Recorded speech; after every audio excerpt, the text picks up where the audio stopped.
मित्रांनो नमस्कार. कमळी या मालिकेच्या आजच्या म्हणजेच 15 जूनच्या एपिसोडमध्ये काय काय घडणार आहे ते आपण जाणून घेणार आहोत. इकडे मात्र अनिका गावाकडे आलेली असते. तिला माहिती होतं की हा ऋषी कमळीसाठी गावी आला आहे.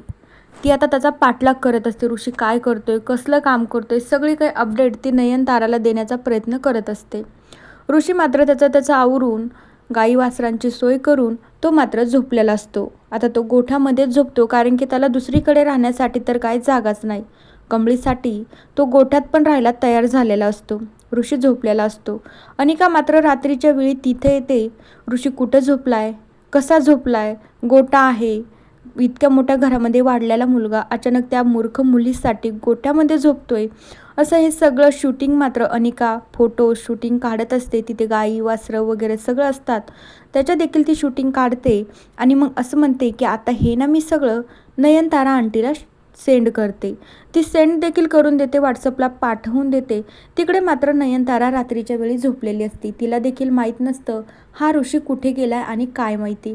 पण आता त्या रोहितने नयनताराला सांगितलेलं असतं की तो त्याच्या फ्रेंडसोबत ना ट्रिपला गेला आहे. पण आता इकडे या अनिकामुळे नयनताराला पण वाटत असतं ऋषी खरंच कमळीच्या गावी गेला तर नसेल. आता इकडे मात्र त्या अनिकाने नयनताराला फोटोज वगैरे सगळं ऋषीची अपडेट तिनं सेंड केलेली असते. त्यानंतर नयनताराला रात्रीचा मेसेज येतो, तर नयनतारा त्यावेळी बघायला जाते. तर आता नयनताराचे रिॲक्शन तर बघण्यासारखेच असणार आहे. इकडे मात्र आता सरू तिथेच असते. ऋषी तेव्हा सरूसोबत बोलत असतो. ऋषी जेव्हा सरूसोबत बोलण्यासाठी थांबतो ना, तेव्हा मात्र कमळी आणि निंगी यांच्या दोघांचं बोलणं लपूनच ऐकत असतात. त्यानंतर ऋषी म्हणू लागतो की सरू काकू, मला तुमच्यासोबत ना खूप महत्त्वाचं बोलायचं आहे. त्यावेळी आता सरू म्हणू लागते, हो ऋषी सर बोला ना तुम्हाला काय माझ्याशी महत्त्वाचं बोलायचं आहे.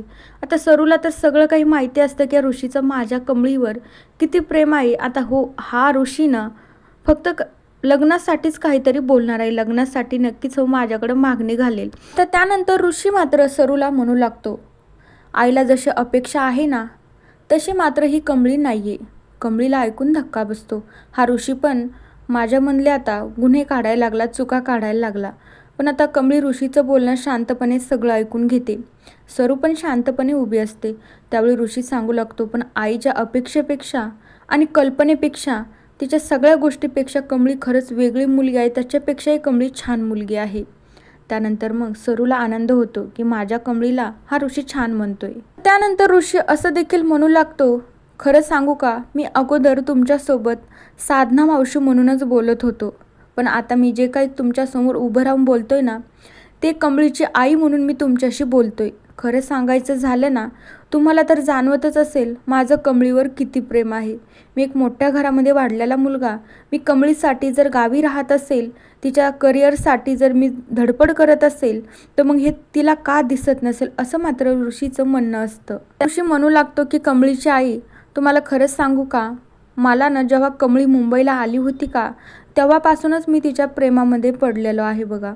तेव्हापासून कमळी मला आवडते आणि आता सध्या तिच्यावर माझं ना तितकंच प्रेम आहे आणि आयुष्यभर मी कमळीवर तितकंच प्रेम करत राहील आणि तिला असंच जपत राहील आणि तिच्या प्रत्येक स्वप्नामध्ये मी तिला ना खरंच खूप सपोर्ट करील, असं मात्र ऋषीचं बोलणं असतं. ऋषीचं बोलणं ऐकून सरूला एकदम भरून येतं. तिला खूप आनंद होत असतो.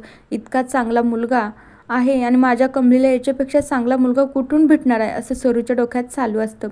दुसरीकडे निंगी आणि कमळी हे सगळं ऐकत असताना निंगीला तर फार आनंद होत असतो. निंगी फक्त कमळीकडे हसतच बघत असते. निंगीला पण ऋषी कमळीसाठी खूप आवडत असतो. आता त्यानंतर कमळीला हे ऐकून धक्का बसतो. आता कमळीचं रिॲक्शन यावर काय असेल ना ते आपण उद्याच्या एपिसोडमध्ये नक्की बघूया. तोपर्यंत या मालिकेच्या पुढील भागांच्या अपडेट्ससाठी आपल्या चॅनलला नक्की सबस्क्राईब करा. So bye.